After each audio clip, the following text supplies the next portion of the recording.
하나님의 말씀 나누겠습니다. 하나님의 말씀 신약성경 요한복음입니다. 요한복음 5장입니다. 요한복음 5장 35절에 있는 말씀입니다. 하나님의 말씀 요한복음 5장 35절의 말씀입니다. 찾으신 줄 알고 한 절의 말씀이니까 제가 봉독하도록 하겠습니다.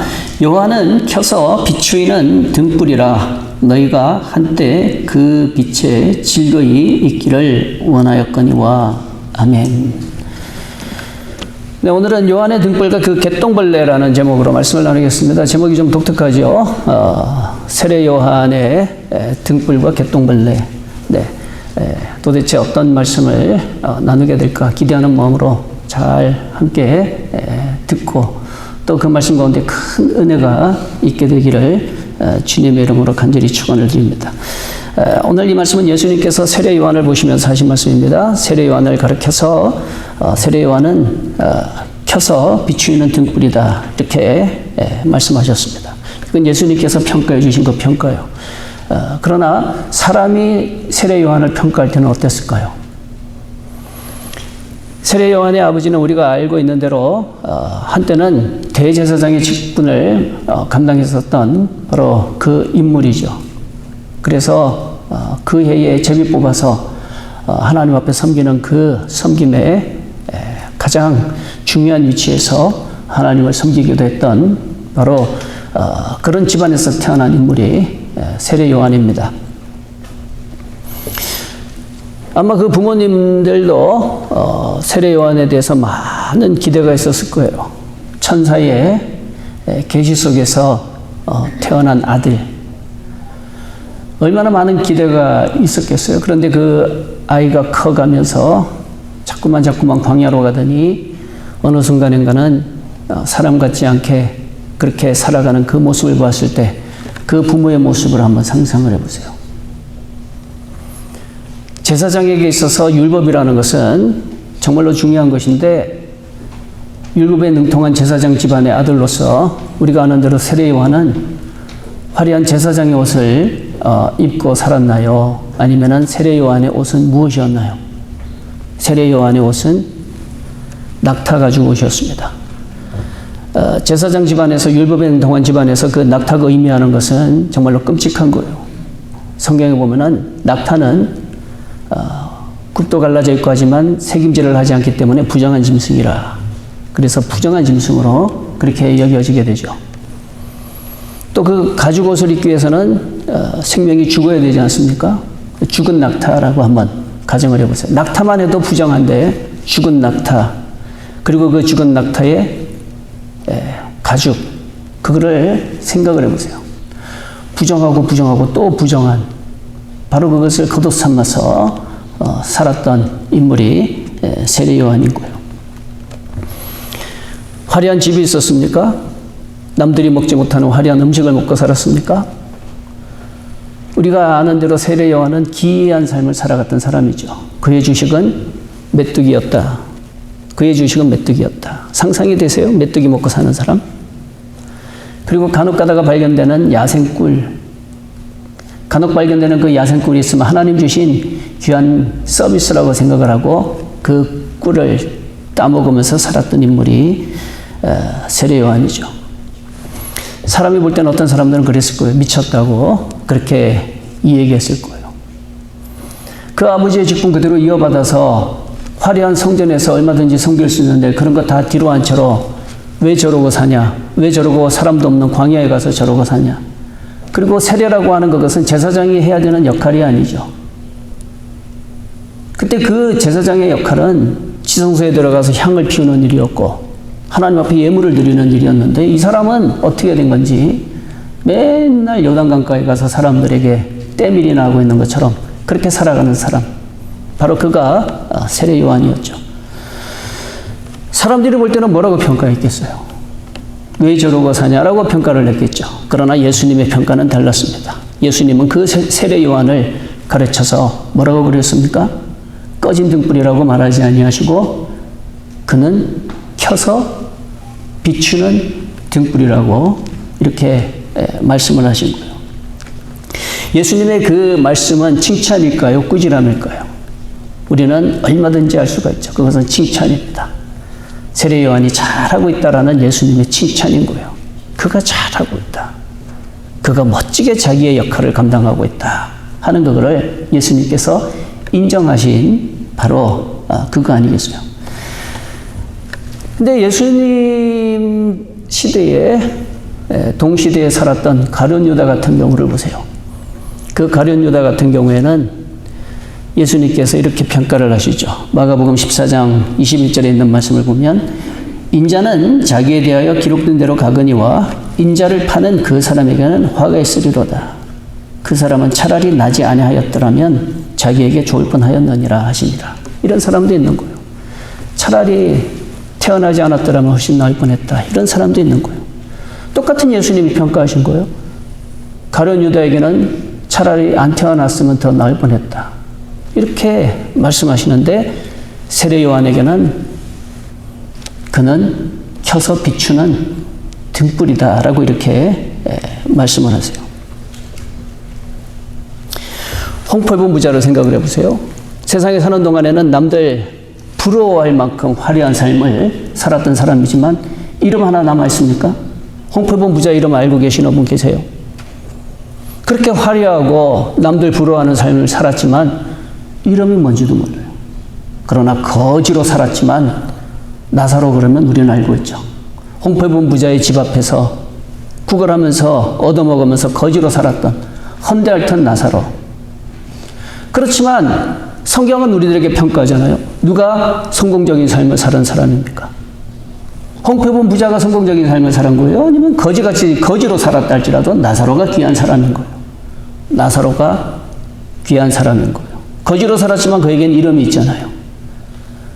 세상에서는 무시하고 세상에서는 조롱받았다 할지라도 하나님의 나라가 그에게는 있게 되잖아요. 아브라함의 품에 안겨 있는 사람이잖아요. 아브라함의 옆에 있는 사람이 아니라 아브라함의 주위에 있는 사람이 아니라 아브라함의 품에 안겨 있는 사람. 느낌이 느껴지세요? 그 따뜻함이 느껴지세요? 그 행복감이 느껴지세요? 세상에서는 불행하게 살았다 할지라도 하나님 나라 가서는 그렇지 않았던 사람이 세상에서는 거지로 살았지만은 하나님 나라에서는 아브라함의 품에 안겨 있는 나사로였다는 거예요. 세례 요한도 마찬가지입니다. 광야에서 미친 사람 광인처럼 그렇게 살았다 할지라도 예수님이 평가하실 때는 너는 꺼진 등불이 아니라 너는 켜져 있어서 비추는 등불이구나 하고 예수님께서 자랑스럽게 말씀하셨다는 거예요. 그래서 켜서 비추는 등불이라고 하는 그 요한의 등불 속에서 우리는 두 가지 큰 교훈을 나누고 또 도전받기를 원합니다. 첫 번째 세례 요한의 등불에서 우리가 배우게 되고 또 도전받아야 되는 게 뭔가 하면 정체성에 관한 거예요. 정체성. 나는 누구인가 하는 거예요. 나는 누구인가. 세상에서는 화려함을 꿈꾸지만 세상에서의 평가하는 그 평가하고 예수님의 평가는 다르다는 것을 우리는 꼭 기억을 해야 됩니다. 그래서 나는 세상 앞에서 살 것인가 하나님 앞에 설자로 살 것인가 하는 그 분명한 우리 자신에 대한 정체성이 우리들에게 있어야 되겠다라는 거죠. 조금 전에도 말씀을 드렸습니다마는 세례 요한은 화려한 성전에서 하나님을 섬기는 그런 대제사장이나 또 제사장들 중에서도 아주 유명한 그런 사람 중에 한 명이 아니었어요. 그에게는 그 모든 것들이 다 보장되어 있었지만은 성경에 보면은 그는 그 가문에 대해서 성경은 분명하게 그는 어느 가문의 어느 제사장 집안의 사람이라고 분명하게 일러주고 있거든요. 세상적으로 보면 예수님보다 훨씬 더 혈통적으로 보면 자랑할 게 많이 있고 내세울 게 많은 사람이 세례 요한인 거예요. 그러나 그는 그런 화려한 가운데서 화려함을 누릴 수 있는 그런 위치였지만 모든 거 다 포기하고 어디로 갑니까? 요단강으로 가는 거예요. 광야로 가는 거예요. 왜 갔을까요? 사람들도 물어봤던 것 같아요. 왜 여기서 이러고 하냐고. 이거 왜 하고 있느냐고 아마 사람들도 물어봤던 것 같아요. 그때 세례 요한의 대답이 성경에 나오거든요. 자기 마음대로 간 게 아니에요. 내 취향이 이러니까 나 그 일 하겠다고 자기 취향 따라간 것도 아니에요. 환경이 이러다 보니까 어쩔 수 없어서 그렇게 간 것도 아니에요. 세례 요한이 광야로 간 이유는 뭔가 하면 요한복음 1장에 있는 말씀을 보세요.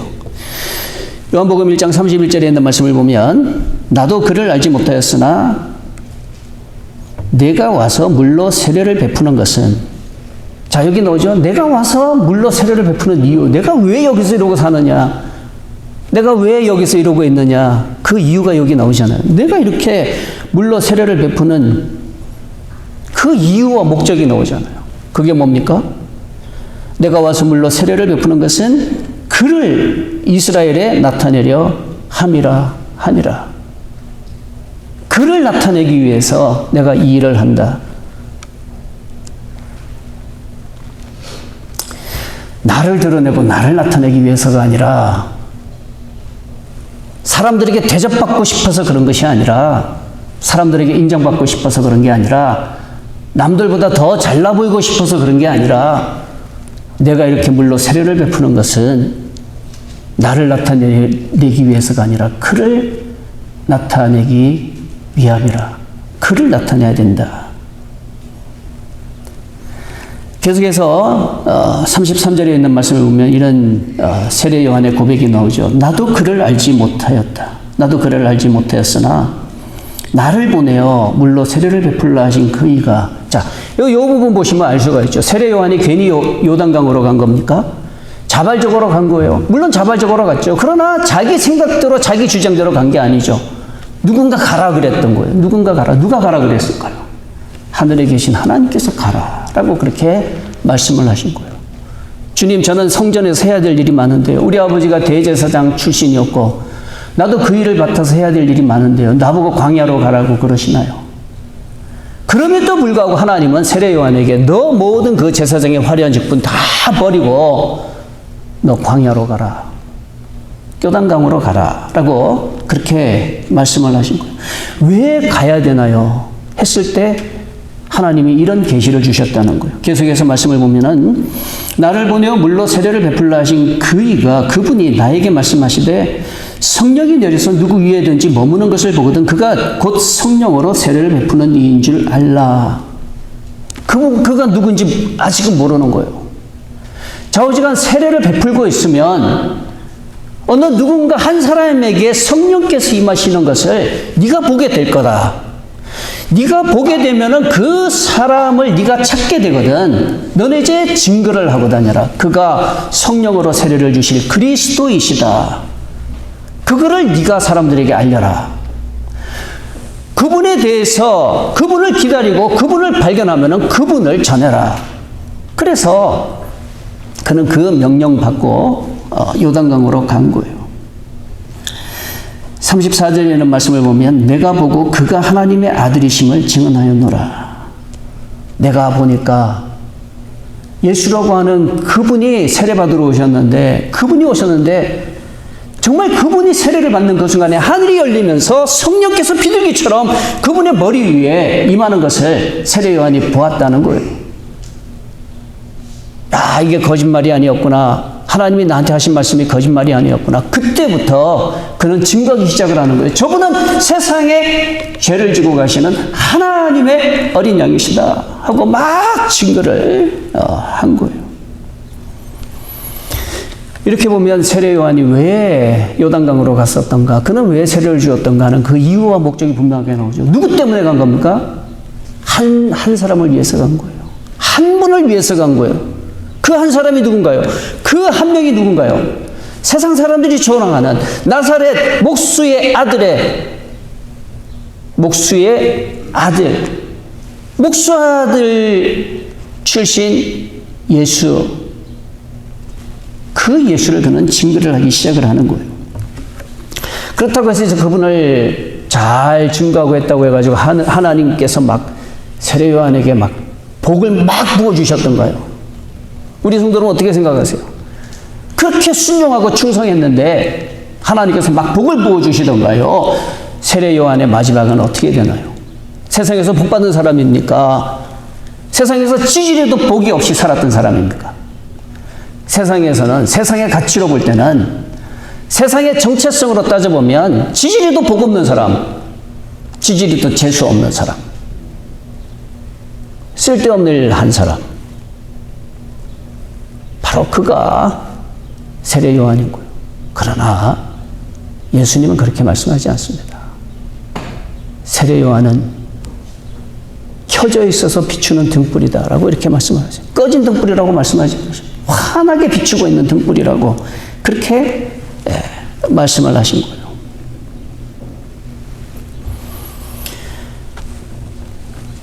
언제 올지도 모르는 분, 도대체 누구인지도 모르는 그분, 그 한 사람을 위해서 그렇게도 애타게 얼마나 세례를 주고 있었는지, 몇 년을 세례를 주고 있었는지 우리는 모르죠.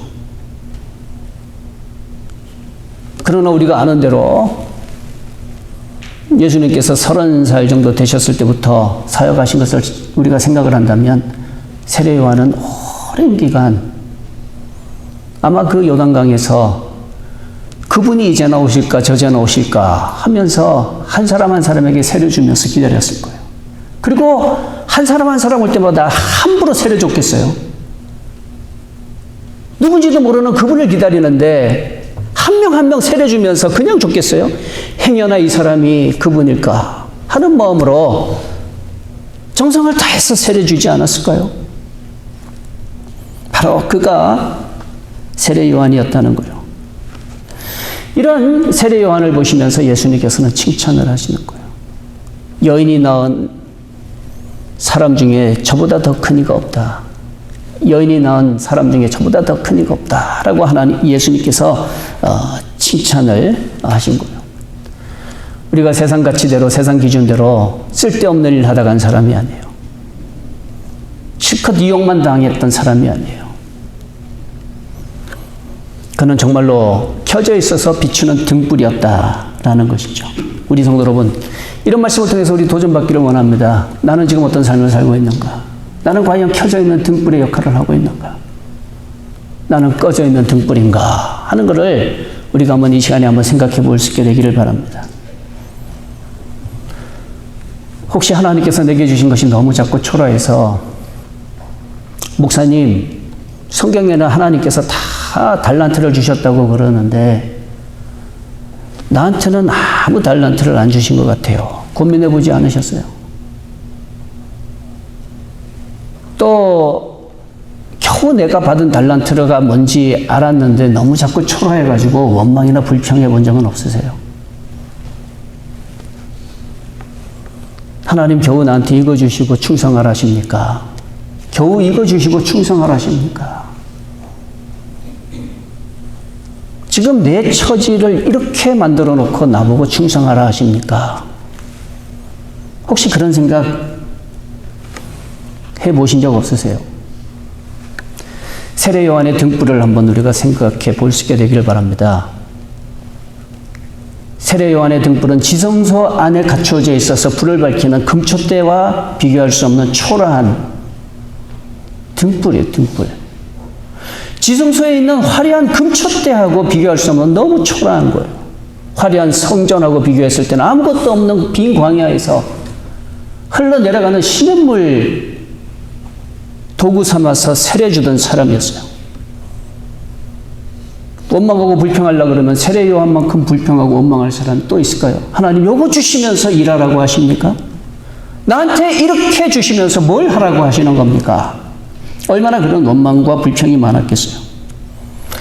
그러나 그 작은 요단강에 흘러가는 시냇물, 그게 그에게는 전부였지만 그게 소중한 거예요. 그분 오시는 그때를 기다리면서 한 명 한 명에게 행여나 이분이 그분일까? 행여나 저 사람이 그분일까? 하고 그는 최선을 다해서 물로 세례를 베푼 사람이었던 것이죠. 화려하냐 크냐 그런 게 문제가 아니에요. 꺼져 있느냐 켜져 있느냐 하는 그것이 더 소중하다는 거예요. 작은 촛불이라도 필요한 때에 켜져 있는 촛불은 너무나도 귀한 그런 등불이 되는 거예요. 아무리 비싸게 준 화려한 불이라 할지라도 필요한 때에 불이 들어오지 않는다면 무용지물이잖아요. 그래서 오늘 이런 말씀을 대하면서 우리 성도 여러분, 세례 요한의 등불을 항상 머릿속에 기억을 하면서 하나님이 나에게 주신 것이 무엇이든지 간에 세례 요한의 마음으로, 세례 요한의 삶의 자세로 우리도 살아갈 수 있는 우리 모두가 다 될 수 있게 되기를 주님의 이름으로 간절히 축원을 드립니다. 나중에 주님 오셨을 때 주님께서 우리 성도 여러분들 한 분 한 분 보시면서 세례 요한에게 하신 말씀하고 똑같이 너는 세상에 사는 동안에 켜져서 비추던 등불이었구나. 그렇게 칭찬하심으로 그 칭찬 듣는 우리 모두가 다 될 수 있게 되기를 주님의 이름으로 축원을 드립니다. 두 번째로 우리가 이 세례 요한의 등불에서 배우게 되는 것은 그는 등의 역할을 감당했을 뿐만이 아니라 비추는 사람, 무언가를 비추고 있는 사람이었다는 것이죠. 켜져 있기만 하면 안 된다는 거예요.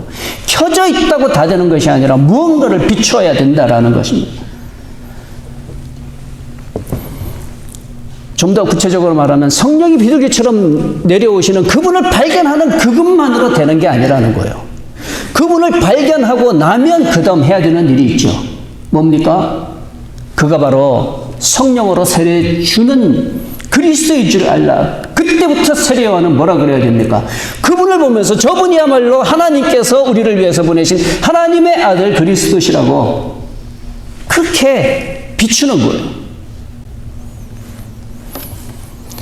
요한복음 1장에 있는 말씀 다시 한번 보세요. 33절 이하의 말씀을 보면 나도 그를 알지 못하였으나 나를 보내어 물로 세례를 베풀라 하신 그이가 나에게 말씀하시되 성령이 내려서 누구 위에든지 머무는 것을 보거든 그가 곧 성령으로 세례를 베푸는 이인 줄 알라 하셨기에 그 다음이 중요한 거예요.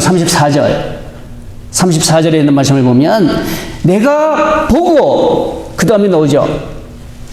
그가 하나님의 아들이심을 어떻게 했다고요? 증언하였다라고. 이게 비추는 등불이라는 거예요. 이게 비추는 등불이라는 거예요. 하나님이 실컷 복 주셨더니 복 다 받고 난 다음에는 자랑하고 다니는 것이 내가 그때 이렇게 하니까 이렇게 잘 됐다고 자기 자랑하는 사람들이 세상에 부지기수로 많잖아요. 복 주신 하나님은 잊어버린 채로 자기 잘난 맛에 사는 자기 자랑하기에 바쁜 그런 사람들이 너무너무 많이 있잖아요.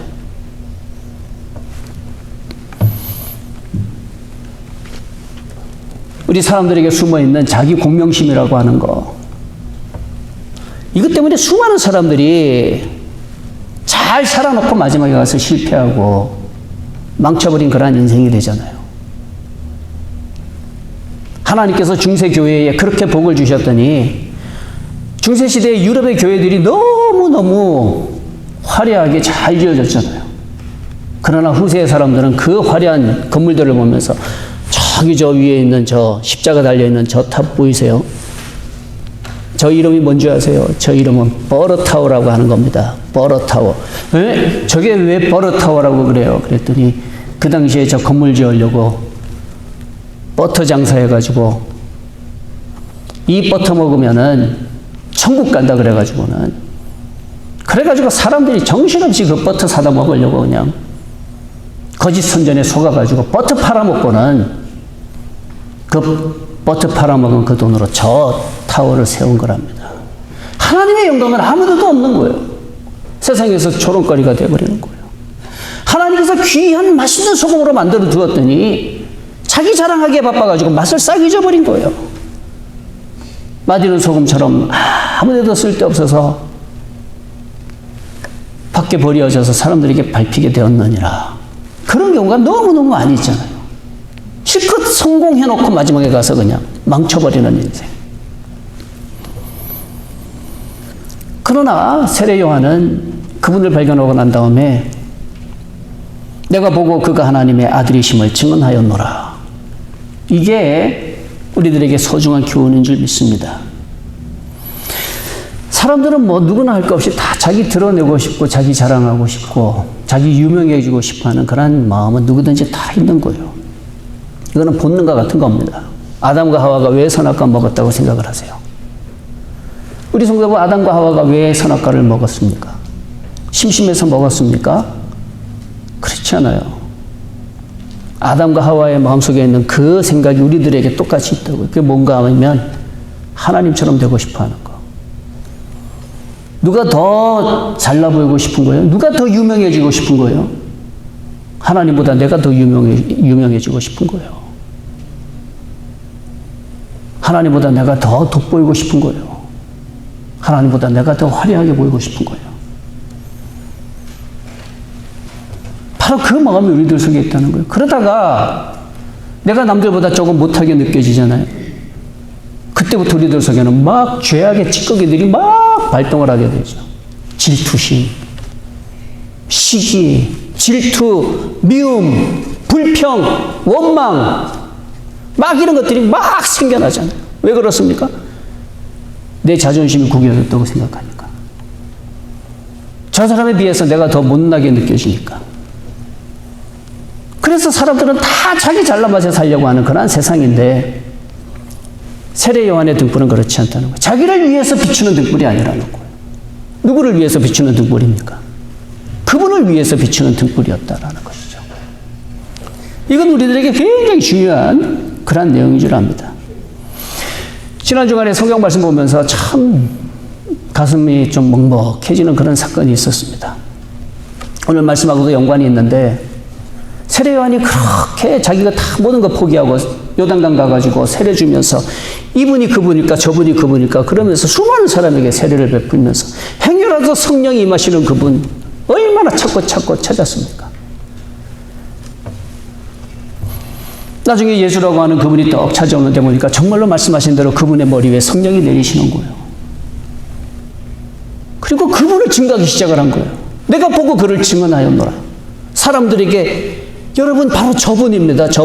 저분이라고요. 하나님이 나한테 계시로 말씀하셨는데 바로 저분이 그분입니다. 하고 막 선전을 하고 그분을 비췄던 거예요.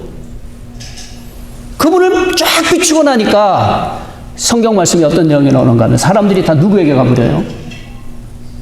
그분에게 다 가버리는 거예요. 그분에게 다 가버리는 거예요. 그분을 비췄더니 사람들이 다 그분께로 가더라. 그 답답한 심정이 요한복음에 나오잖아요. 요한복음 3장의 말씀을 보면 26절의 말씀을 보면 세례 요한의 제자들이에요. 그들은 세례 요한의 제자들. 그들이 요한에게 가서 이르되 랍비여 선생님과 함께 요단강 저편에 있더니 곧 선생님이 증언하시더니가 세례를 베풀매 사람이 다 그에게로 가더이다. 예수님이 저분이라고 이 얘기하니까 사람들이 다 그에게로 다 가버렸습니다. 세례 요한의 제자들이 와서 그 얘기하는 거예요. 저는 이 말씀 보면서 가슴이 먹먹해지더라고요.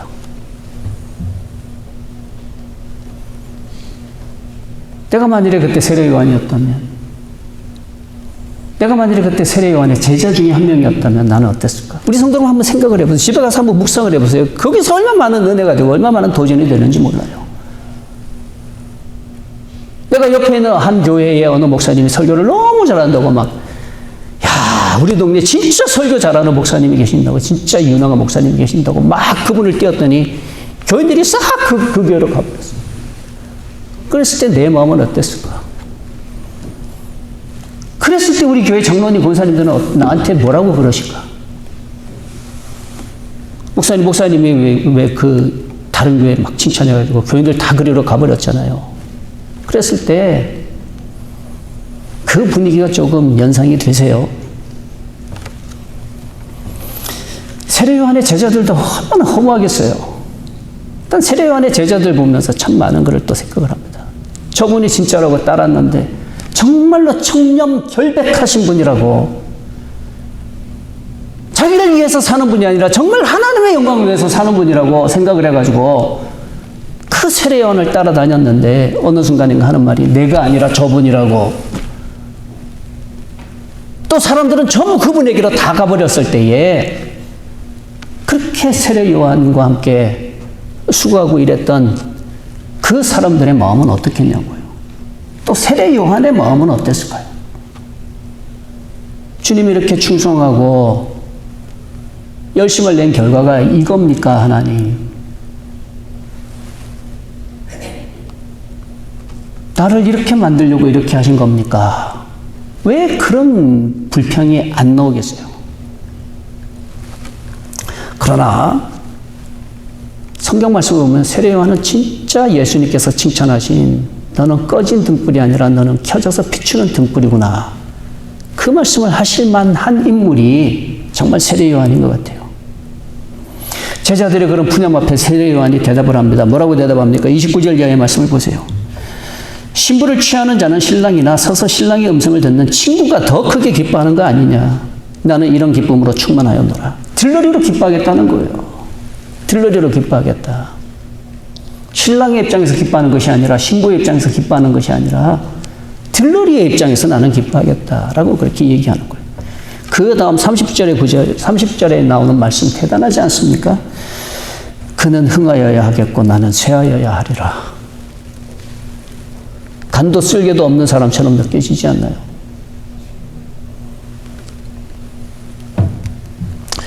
그러나 담대하게 이 말을 하는 그 세례 요한을 보면서 이야, 등불이라는 것은 이런 거구나. 예수님이 켜서 비추는 등불이라는 그 등불의 의미는 바로 이런 거구나. 잘나 보여서 자기 자랑하는 것이 등불이 아니라 나는 태워지고 나는 줄어들지만 내가 태워지고 내가 줄어들므로 말미암아 내 주변이 밝아지는 거.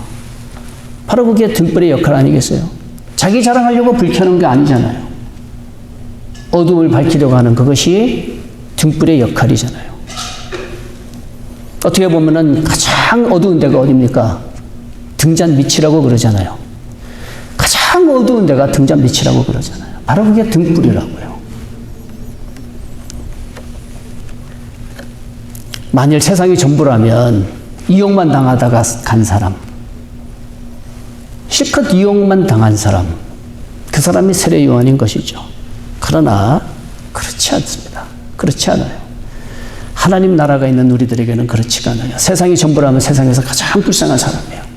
사도 요한이 말한 것처럼 만일 우리들에게 부활이 없다면, 하나님의 나라가 없다면 우리가 가장 가련한 사람이라고, 우리가 제일 불쌍한 사람이라고, 우리가 제일 멍청한 사람이라고 사도 요한도 그 얘기를 하잖아요. 그러나 우리가 어리석지 않은 이유는 뭡니까? 우리가 불쌍하지 않은 이유가 뭐예요? 살아계신 하나님이 계시기 때문에 그런 거예요. 하나님의 나라가 있기 때문에 그런 거 아니겠습니까? 세상 사람들은 뭐라고 이야기할지 몰라도 예수님은 세례 요한을 보시면서 저는 켜서 비추는 등불이라, 참 귀하고 귀한 그런 칭찬 아닐까요? 그래서 우리도 이 말씀 듣고 불이 켜져 있어서 비추는 등불이 될 수 있게 되기를 주님의 이름으로 축원을 드립니다. 어느 교회에서 열심히 전도했더니 누가 그러더래요. 그렇게 왜 이렇게 열심히 전도하냐고. 그러면서 하는 얘기가, 전도 실컷 해갖고 사람들 잔뜩 모아 교회 오면 목사나 유명하게 된다고. 목사 좋은 일 시키려고 그 전도하냐고. 야, 근데 세상적으로는 make sense. 또 그런 목사님들도 있긴 있어요. 그러나 우리들 마음속에 주님을 향한 사랑이 있어서 그 일을 한다면 이용당하는 것 같아도 이용당하는 게 아닌 줄 믿습니다. 내가 정말 사랑하는 마음을 가지고 주님 앞에 내가 가장 아끼는 귀한 향유 붓는다면 사람들은 손가락질할지 모르죠. 그거 팔아다가 가난한 사람 나눠주는 게 훨씬 더 좋은 일 아니냐고, 왜 낭비하느냐고, 뭐 그런 얘기할 수 있겠죠. 그러나 예수님 앞에서는 그렇지 않아요. 놔두어라, 저가 나를 위해서 좋은 일을 하였노라. 예수님 앞에서 한 일이기 때문에 그래요. 사랑하기 때문에, 그분을 비춰야 되겠다는 그 마음으로 그 일을 했기 때문에 세례 요한의 삶은 헛되지 않은 것. 그게 바로 세례 요한의 등불이라고 하는 것이죠.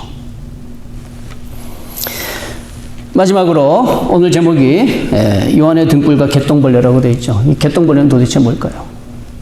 개똥벌레가 뭔지 아세요? 반딧불이를 개똥벌레라 그러는데요. 반딧불이. 반딧불. firefly. 그게 개똥벌레예요. 불을 반짝반짝 비추는 바로 그 개똥벌레예요.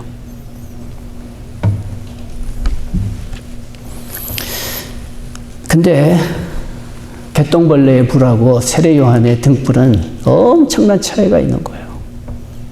개똥벌레를 보니까 개똥벌레는 누구를 위해서 빛을 비추는가 하면 자기를 위해서 빛을 비추는 거예요. 자기만을 위해서 빛을 비춰요. 나 여기 있어, 나 좀 바라보시오 하고 비추는 것이 개똥벌레의 불이라 그래요. 하늘을 나는 그 개똥벌레들은 수컷이라고 그러더만요. 저는 잘 모르지만. 하늘을 날아다니면서 여기저기 날아다니면서 빛을 반짝반짝 내면 땅에 있는 앙컷 반딧불이가 또 신호를 하는데 좋은 수컷이 있으면 반짝반짝해서 서로 이렇게 주고받는다 그래요. 그래서 그 개똥벌레의 불은 자기 잘난 거 보여주려고 비추는 불이 개똥벌레의 불이라고 그래요. 두 번째로 개똥벌레의 그 불은 경고의 불이라고 그래요. 나 여기 있으니까 너 조심해 라는 바로 그 의미가 반딧불의 그 불이라고 그래요. 개똥벌레의 그 불빛은 독으로 나온다고 그럽니다. 독. 근데 그 독 이름이 무시무시하더라고요. 루시부파긴. 저도 처음 들어보는 그런 이름인데 루시부파긴. 두 단어가 합쳐졌다 그래요. 루시퍼라고 하는 단어하고. 그리고 두꺼비를 학술적으로 말할 때 부포라고 그런다면서요. 그래서 두꺼비라는 뜻으로 루시부파긴이라고 그런다 그래요. 그리고 루시퍼의 그 문자적인 의미가 빛이라는 뜻을 가지고 있거든요. 근데 우리가 아는 대로 루시퍼는 뭡니까? 타락한 천사예요. 빛을 가장한 사탄을 가리켜가지고 루시퍼라고 그러는 거예요. 무시무시한 존재인 거죠. 자기를 드러내려고 하는 바로 그게 루시퍼예요. 근데 개똥벌레가 가지고 있는 그 불빛이 루시부파긴이라는 거예요. 죽이는 빛. 그리고 더 무서운 거는 이 개똥벌레가 날아다니면서 빛을 반짝반짝 내잖아요. 개구리가 그거를 보고 탁 잡아먹으면 그 반딧불이를 잡아먹은 개구리는 5일 안에 까맣게 타서 죽는다고 그래요. 그래서 이 개똥벌레는 빛을 비추는 그것이 살아라고 비추는 것이 아니라 죽이는 빛이라는 거예요. 그래서 세례 요한의 등불과 개똥벌레라는 그런 제목으로 말씀을 나눈 거예요. 우리가 비추는 빛은 개똥벌레의 반딧불이의 빛인가 아니면 세례 요한의 등불인가? 누구를 위한 비춤인가? 무엇을 위한 비춤인가? 오늘 이 말씀 우리가 가슴속에 새기면서 이 세상에서만 잘난 맛으로 남들에게 잘나 보이면서 사는 것도 성공했다고 나름대로 그러겠지만 언젠가는 우리는 예수님 앞에 서게 되잖아요. 오늘도 우리가 예배 드리면서 우리가 고백했잖아요. 십자가에 못 박혀 죽으셨지만 장사한 지 사흘 만에 죽은 자 가운데서 다시 살아나시며 하늘에 오르사 전능하신 하나님 우편에 앉아 계시다가 때가 되면 다시 오실 거라고요. 저리로서 산 자와 죽은 자 다 심판으로 오실 거라고요. 바로 그분이 오시는 그때에 우리를 향해서 너는 세상에 사는 동안에 꺼지지 않고 비추는 빛이었구나. 바로 그런 세례 요한을 칭찬하신 그 칭찬과 같은 그 칭찬을 우리가 듣는다면 작은 교회에서 수고하고 작은 교회에서 봉사한다 할지라도 이 작고 초라함이 결코 작고 초라함이 아닌 줄 믿습니다.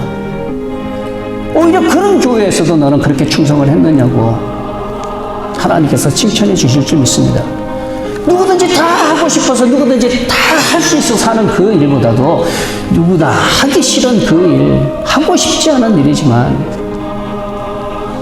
제가 대신할게요 하는 그 마음으로 그 일을 할 때에 세례 요한을 보시면서 저는 켜서 비추는 등불이라 하신 것처럼 주님 앞에 서게 되는 그날에 우리 모두가 다 부끄러움 없이 기쁨으로 주님 앞에 서게 될 줄 믿습니다. 부디 사시면서 세례 요한의 등불과 같은 그러한 우리 성도원들의 삶이 될 수 있게 되기를 주님의 이름으로 간절히 축원을 드립니다.